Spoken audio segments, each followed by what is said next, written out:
नमस्कार, आपका डॉक्टर देख रहे हैं आप और मैं हूं आपके साथ शमशेर सिंह। सभी लोगों को कभी ना कभी आंखों के रोग हुए होते हैं। कुछ रोग ज्यादा गंभीर नहीं होते, वो अपने आप ठीक हो जाते हैं या जिनका घर पर इलाज करना आसान होता है। लेकिन कुछ रोगों को एक विशेषज्ञ नेत्र चिकित्सक को दिखाने की जरूरत होती है। जब नेत्र रोग के लक्षणों की बात आती है तो हर कोई तथ्यों से अनजान होता है। कई सर्वेक्षणों से पता चला है कि उनमें से लगभग आधे लोग अपनी याददाश्त या चलने या सुनने की क्षमता खोने की तुलना में अंधे होने के बारे में ज्यादा चिंतित होते हैं कि दिखना हमें जारी रहे, ऐसा ना हो जाए कि हमें दिखना बंद हो जाए। अगर आपको आंखों से जुड़ी कोई समस्या है तो आप डॉक्टर के पास जरूर दिखाएं। आज आपका डॉक्टर में हम आंखों से जुड़ी बीमारियों को लेकर ही बात करेंगे और अहम इसमें यह है कि अगर आपको आंखों से जुड़ी कोई समस्या नजर आती है तो आप आज इस चर्चा में अपनी बात जो है वो रख सकते हैं। आप डॉक्टर से सवाल पूछ सकते हैं। आप ये जान सकते हैं कि आपको अगर कोई आंखों की तकलीफ के लक्षण नजर आते हैं, जो लक्षण डॉक्टर बताएंगे उसको लेकर उसका इलाज क्या आपको करना है, ये आज आप पूछ सकते हैं। मोतियाबिंद को लेकर अक्सर बात आती है, कम दिखना शुरू होता है, कई बार आंखों में धुंधलकापन छा जाता है। ये बहुत सी ऐसी दिक्कतें हैं जो आमतौर पर देखने को मिलती हैं। उम्र बढ़ने के साथ साथ तो ऐसी परेशानियां और बढ़ जाती हैं और ये भी देखा गया है कि आजकल तो छोटे छोटे बच्चों में भी इस प्रकार की बीमारियां हो जाती हैं। आंखों पर चश्मा जल्दी चढ़ जाता है, दिखने की क्षमता कम हो जाती है।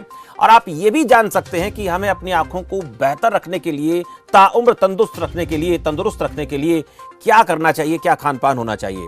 इन्हीं तमाम बातों को लेकर आज हमारे साथ चर्चा में रहेंगे नेत्र रोग विशेषज्ञ डॉक्टर कंचन यादव और डॉक्टर प्रमोद कुमार, जिनसे हम बातचीत करेंगे। और आप भी इन दोनों डॉक्टर से अपने आंखों से जुड़े किसी रोग को लेकर, बीमारी को लेकर सवाल कर सकते हैं। लेकिन उससे पहले आपको हम ये बता दें कि हरियाणा सरकार की तरफ से प्रदेश के जितने भी आबादी है, लोग हैं, उनकी सेहत का ख्याल रखने के लिए कुछ चीजें चलाई जा रही हैं, कुछ प्रयास लगातार जारी हैं। वो प्रयास भी आप लगातार ग्राफिक्स के जरिए देख सकते हैं। लेकिन इसके साथ साथ अगर आपको सवाल पूछना है तो आपकी टीवी स्क्रीन पर नंबर लगातार चलेंगे और नंबर पर कॉल करके आप अपनी बात, अपना सवाल, अपनी समस्या जो है वो डॉक्टर से साझा कर सकते हैं और उनसे पूछ सकते हैं कि मुझे क्या करना चाहिए। क्योंकि इस वक्त अगर आपकी आंखों में कोई दिक्कत है तो खान पान कैसा में रखना है। हेल्थ को लेकर हरियाणा सरकार 1000 हेल्थ वेलनेस सेंटर खोलने का सरकार ने ऐलान किया। हर सिविल अस्पताल में कम से कम 200 बेड की योजना है। ये मनोहर प्रयास है। 350 चिकित्सा अधिकारियों की नियुक्ति सरकार कर रही है। कर्मचारियों, पेंशनर्स, उनके आश्रितों का इंडोर उपचार हो रहा है। और हरियाणा कैशलेस स्वास्थ्य योजना जो है उसकी भेंट भी उसका ये अल्ट्रासाउंड और डायग्नोस्टिक सेवाओं का भी सरकार ने विस्तार किया है। हर जिला अस्पताल में आईसीयू और प्राइवेट रूम स्थापित सरकार ने किए हैं। पत्रकारों समेत और 8 वर्गों को आयुष्मान भारत योजना का लाभ मिल रहा है। सरकारी कर्मचारियों, पेंशनर्स और आश्रितों को 20 लाख की कैशलेस चिकित्सा सुविधा। बीपीएल कोरोना संक्रमितों को 5-5 हजार रुपए। ये वो तैयारियां हैं, ये वो इंतजाम है जो प्रदेश की सरकार ने हरियाणा प्रदेश के लोगों के लिए किए हैं। लेकिन आज जो हम चर्चा करने वाले हैं वो आंखों से जुड़ी है। आंख जो अच्छा बुरा जो हमें नजर आता है वो देख सकती हैं, और आंखें नहीं है तो फिर हमारे लिए जिंदगी का जो रोमांच है वो एक तरह से खत्म हो जाता है। सुनना, जीभ का स्वाद और आंखों से देखने की क्षमता, ये कुछ एक चीजें ऐसी महत्वपूर्ण हैं जिनमें से अगर किसी एक की परेशानी भी हमारे साथ है तो उससे हमारा जीवन जो है वो कहीं ना कहीं प्रभावित होता है और बहुत ज्यादा उसका असर हमारे शरीर पर, हमारे मन पर, मस्तिष्क पर पड़ता है। आज हम इसी मसले को लेकर बात करने वाले हैं। मेरे साथ अभी फिलहाल जो है डॉक्टर प्रमोद कुमार जुड़े हैं, फोन लाइन पर जुड़े हैं। कोशिश करेंगे कि वो सीधे हमारे साथ जुड़े। लेकिन डॉक्टर प्रमोद से पहले हम सवाल करें उससे पहले स्वागत करते हैं। डॉक्टर साहब, बहुत स्वागत है आपका खबर फास्ट पर। डॉक्टर प्रमोद जी, बहुत स्वागत है आपका।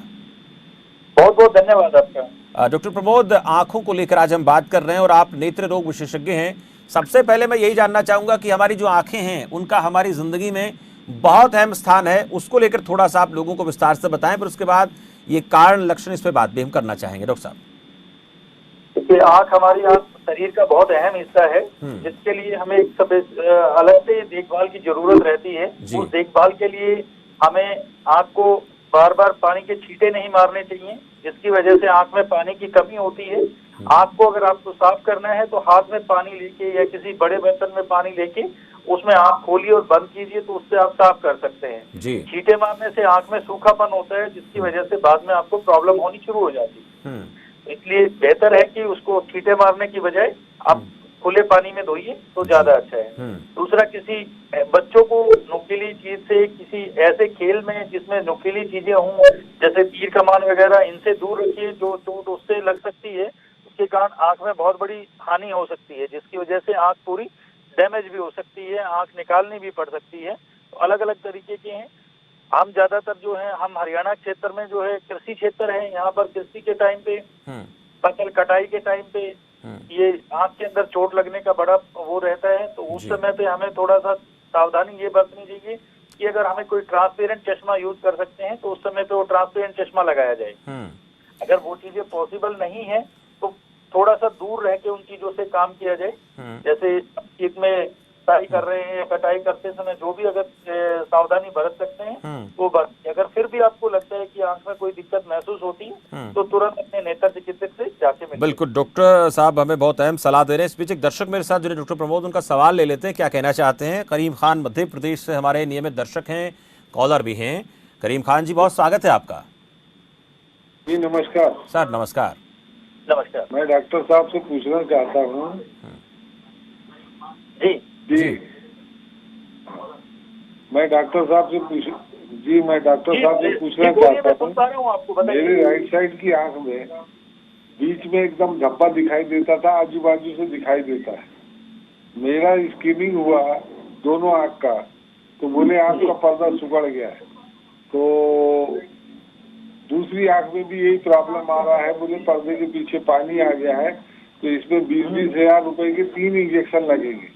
मैंने एक इंजेक्शन आज से 2 महीने पहले लगवाया और उसके बाद दूसरे महीने में जाके जब मैंने टेस्ट कराया तो उसने बताया कि सूजन नहीं है इसमें, दूसरी लेफ्ट साइड में। लेकिन राइट साइड का हम कुछ भी नहीं कर सकते, राइट साइड की आंख ऐसी ही रहेगी। और मैं आपसे जानना चाहूंगा कि आपको मधुमेह की बीमारी है, डायबिटीज की बीमारी है, उसका कोई इलाज चलता है आपका?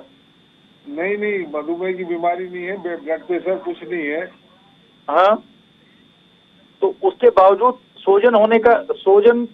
उसके अलावा सूजन होने के चांसेस बहुत कम होते हैं। अगर उसके बाद भी अगर पर्दे में सूजन हो रही है तो ये एक उम्र का पड़ाव है, जिसको हम AMD के डिजीज बोलते हैं।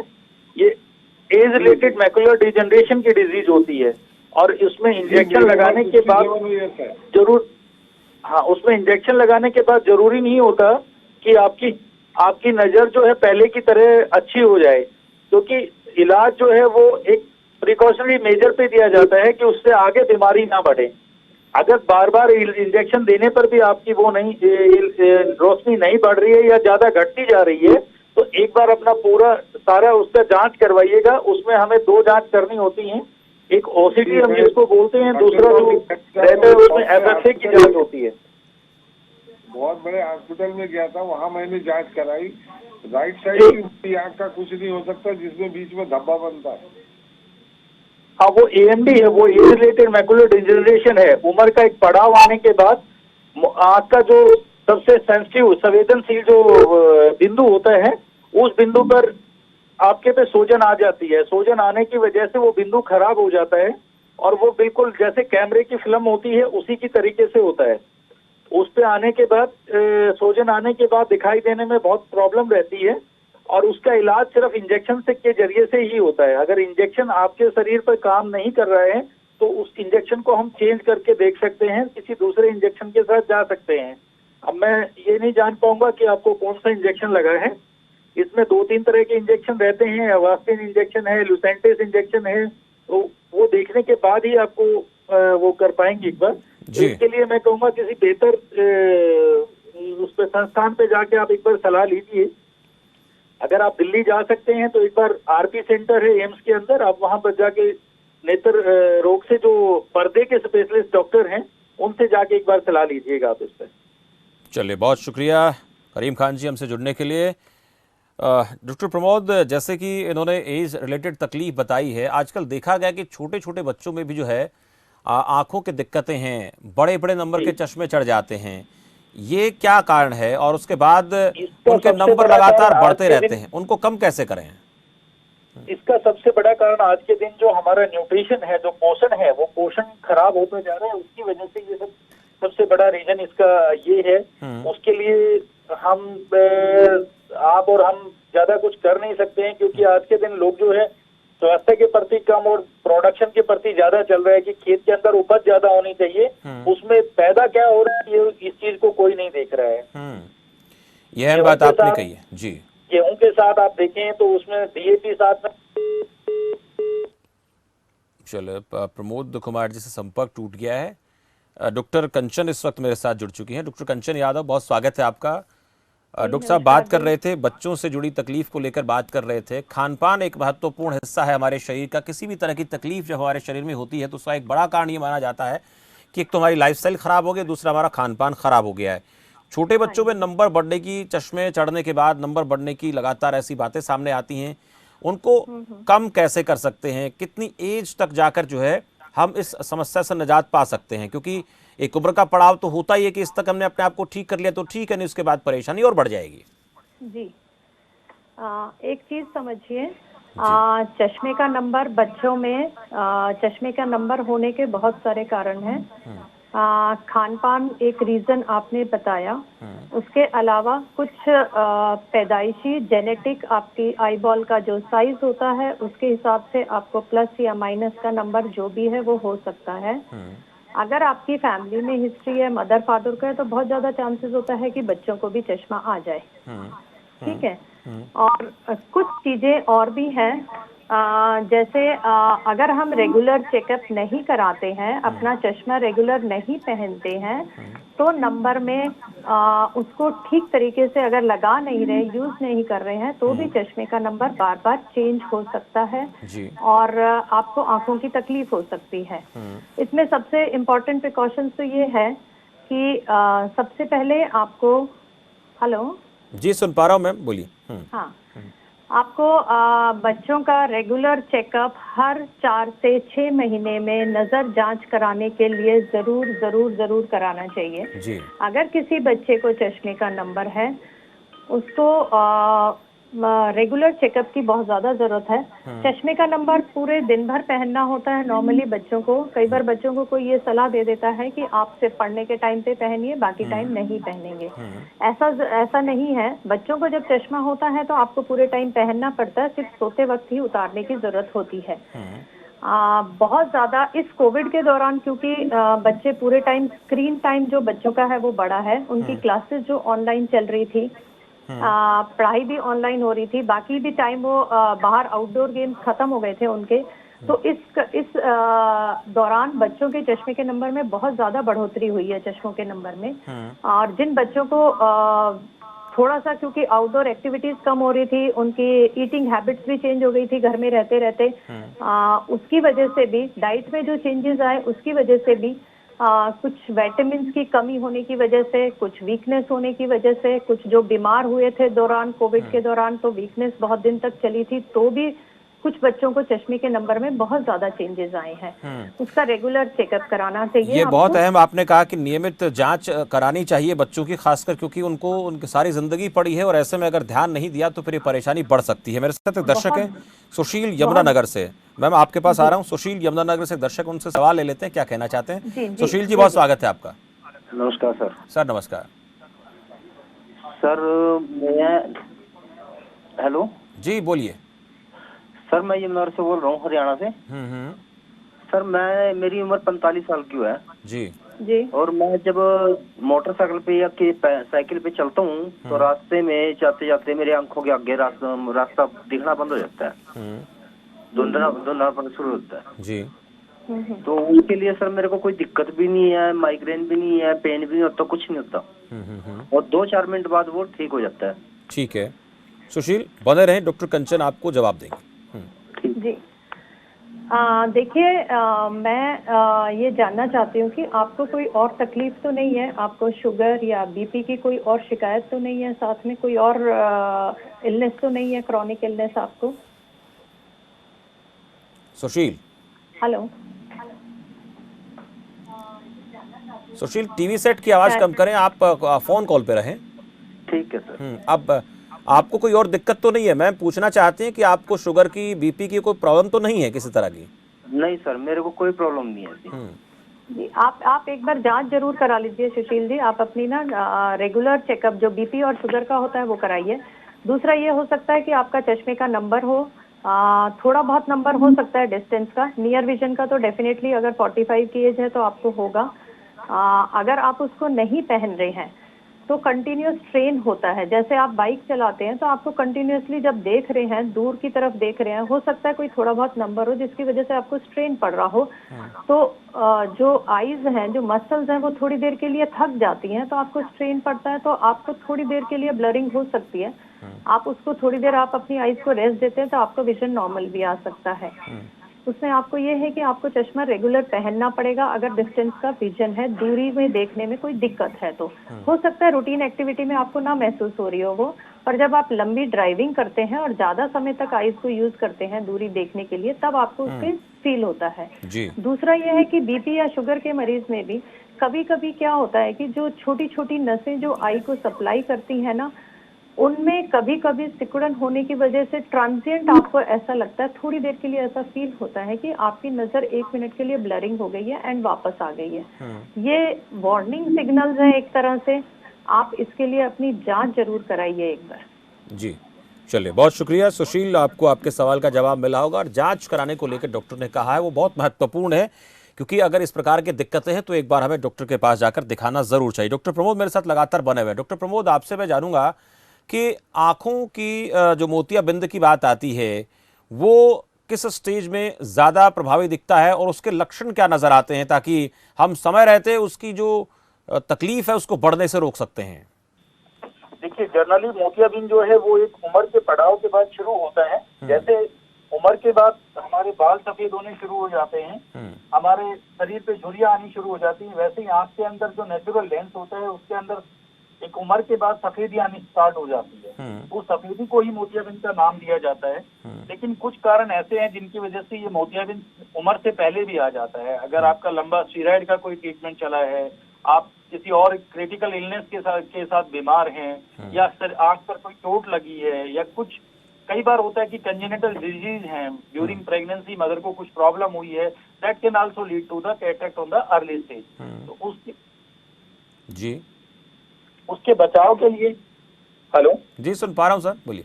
हाँ, उसके बचाव के लिए हमें बस यही है कि अपना न्यूट्रिशन की जो हमारा पोषण है, उस पोषण की खुराक को अच्छे से मेंटेन रखना होता है। जब हम उसको मेंटेन रखते हैं तो ये सारी चीजें समय के साथ साथ चलती रहती हैं, और एक समय पे आने के बाद जब मोतियाबिंद अगर ज्यादा बढ़ जाता है तो उसका हमारे पास अल्टरनेट सिर्फ यही होता है कि हम उसका कैटरेक्ट सर्जरी करके उस लेंस को रिप्लेस कर देते हैं और नया आर्टिफिशियल लेंस डाल देते हैं। आज के दिन जो लेंसेज, जो आर्टिफिशियल लेंसेज आए हुए हैं वो अलग अलग उस पे आए हुए हैं। पहले सिर्फ मोनोफोकल लेंस आता था जो सिर्फ दूर के लिए विजन करेक्ट करता था।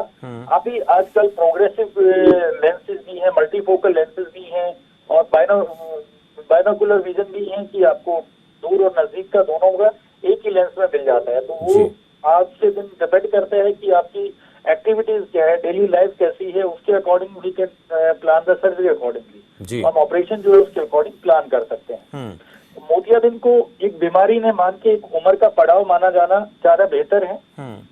बीमारी सिर्फ इसलिए मान सकते हैं क्योंकि उस समय पे आपको थोड़ा देखने में असुविधा होती है, आपको लगता है कि आंख में कोई तकलीफ ऐसी हो रही है जिसकी वजह से देखने में समस्या बढ़ती जा रही है। लेकिन वो उम्र के साथ या आपको कोई तकलीफ रही है उसके इलाज के साथ जो प्रॉब्लम हुई है उसके साथ ये एसोसिएटेड हो सकती है। जी डॉक्टर साहब बने रहे। डॉक्टर साहब मेरे साथ, डॉक्टर कंचन से एक सवाल मैं पूछना चाहूंगा। डॉक्टर कंचन, हम जब अपनी आंखों का ऑपरेशन कराने के लिए जाते हैं तो उसमें कोई समय होता है, वक्त निर्धारित होता है। जैसे मैं मोतियाबिंद का इलाज कराने जाएं, हमारी आंखों से हमें दिखना कम हो गया है, तो कई बार टाइमिंग को लेकर बात आती है, मौसम कैसा होना चाहिए, फिर उसके बाद इलाज कराने के बाद हमें कितने दिन तक आंखों का ख्याल रखना है। और एक बात और भी आती है कि बहुत से लोगों को जो सरकारी अस्पतालों में कैंप लगाकर आंखों का इलाज किया जाता है, वहां पर लोग जो है बहुत कई बार विश्वास नहीं करते हैं कि सरकारी अस्पताल है, जबकि हमने तो देखा है कि रोजाना सैकड़ों ऑपरेशन होते हैं, उनमें से किसी एक आध को कोई तकलीफ हो तो अलग बात है, नहीं तो हमने ऐसे ऐसे अस्पताल देखे जहां पर लोगों के सैकड़ों ऑपरेशन होते ठीक होते हैं। एक भ्रम ये लोगों के दिमाग से कैसे निकले, क्योंकि उसमें जरूरी थोड़े है कि ऑपरेशन में दिक्कत रही है, हम कोई किसी तकलीफ के शिकार हो सकते हैं, हमने ध्यान ना दिया, ये भी एक कारण हो सकता है।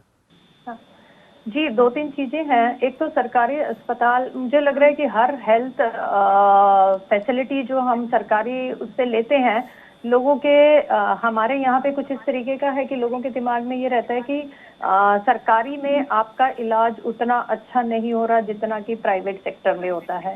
ये एक धारणा वैसे ही बनी हुई है बहुत शुरू से जी। इसको पूरा हटा पाना तो इतना आसान नहीं है, लेकिन ऐसा भी नहीं कह सकते। सरकारी अस्पताल में वर्कलोड ज्यादा होता है, केसेस बहुत ज्यादा होते हैं। इसके कारण हो सकता है कि एक आध पेशेंट को कभी प्रॉब्लम, वो जरूरी नहीं है कि हॉस्पिटल से आई हो, वो प्रॉब्लम अगर उस पेशेंट को अपनी कोई दिक्कत है, उसको कोई क्रॉनिक इलनेस है या उसने बाद में उसका ध्यान नहीं रखा, इसकी वजह से कोई परेशानी हो गई मोतियाबिंद के ऑपरेशन के बाद, तो उसको उस वे से ना करें कि सरकारी में जाके खराब हो जाएगी और प्राइवेट में ठीक हो जाएगी, ऐसा नहीं है। बहुत सारे सरकारी हॉस्पिटल्स में बहुत अच्छा काम हो रहा है।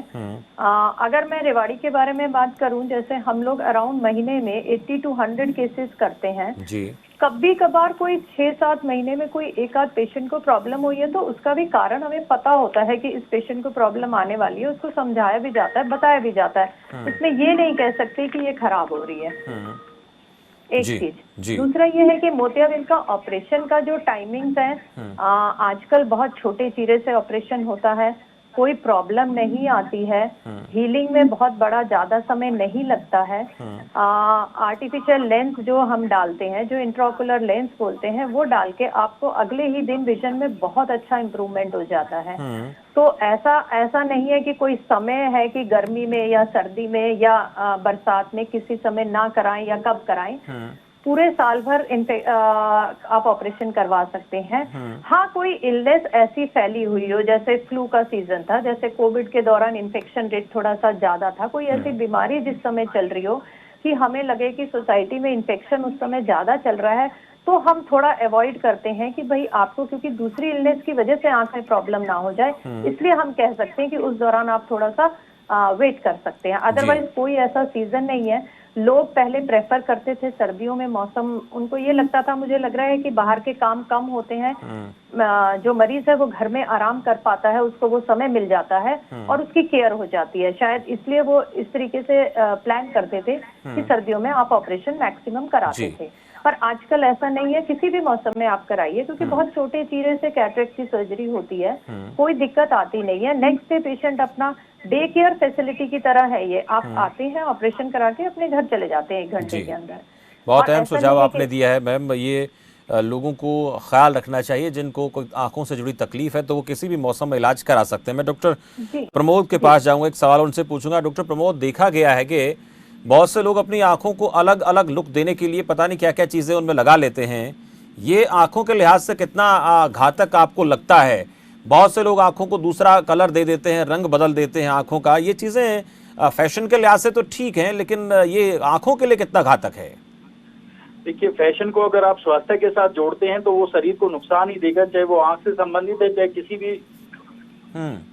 जी डॉक्टर साहब, सुन पा रहा हूँ। फैशन को अगर स्वास्थ्य के साथ जोड़ेंगे तो वो आपको ऐसी हानि दे सकता है जिससे आपको शरीर के अंग को खोना भी पड़ सकता है। आंख के लिए जो आंख का कलर चेंज करना या ये जो और कोई मेकअप यूज करना जो है, मैं उसकी सलाह बिल्कुल नहीं दूंगा। मैं उसके लिए लोगों से यही विनती करूंगा कि उससे जितना दूर रह जाए उतना ज्यादा बेहतर है। और ये चीजें आंख में ऐसा नुकसान कर सकती हैं जिसकी वजह से आपकी दृष्टि पूरी तरीके से जा सकती है।